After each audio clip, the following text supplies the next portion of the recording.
কাছাড়পট্টি সংলগ্ন মহানাম অঙ্গন মন্দিরের ৪৩তম প্রতিষ্ঠা দিবস উপলক্ষে রক্তদান শিবির অনুষ্ঠিত হয় শনিবার।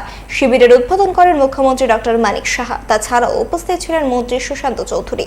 এই উপলক্ষে এদের মন্দিরে চলে বিশেষ পূজার্চনাও। পরে উপস্থিত অতিথিরা রক্তদান শিবির ঘুরে দেখেন এবং রক্তদাতাদের উৎসাহ প্রদান করেন।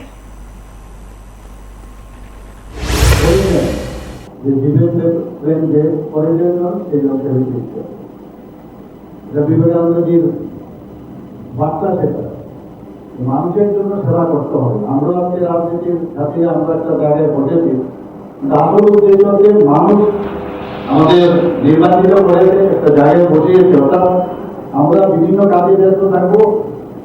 আমাদের জন্য আমাদের যে সমস্যা সেগুলো আপনারা দেখবেন এবং সেই বিষয়ে আমরা কাজ করবো। বহুরূপের সম্মুখে তোমার প্রকাশ করেছে ঈশ্বর, জীবের প্রেম করে যেই জন সেই জন সেরেছে ঈশ্বর। Service to man is service to god. এটাই মানব ধর্ম। আমরা কেউ ভগবানকে দেখি, কিন্তু জনগণের মধ্যে জীবের মধ্যেই ভগবান বিরাজ করছে।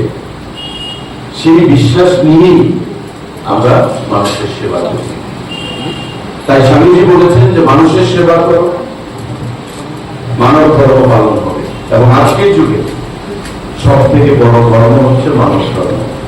মানব ধর্ম পালন আর অন্যকে মানব ধর্ম পালন করার জন্য মোটিভেট করা, সেটাই আজকের যুগে সবচেয়ে বড় কাজ।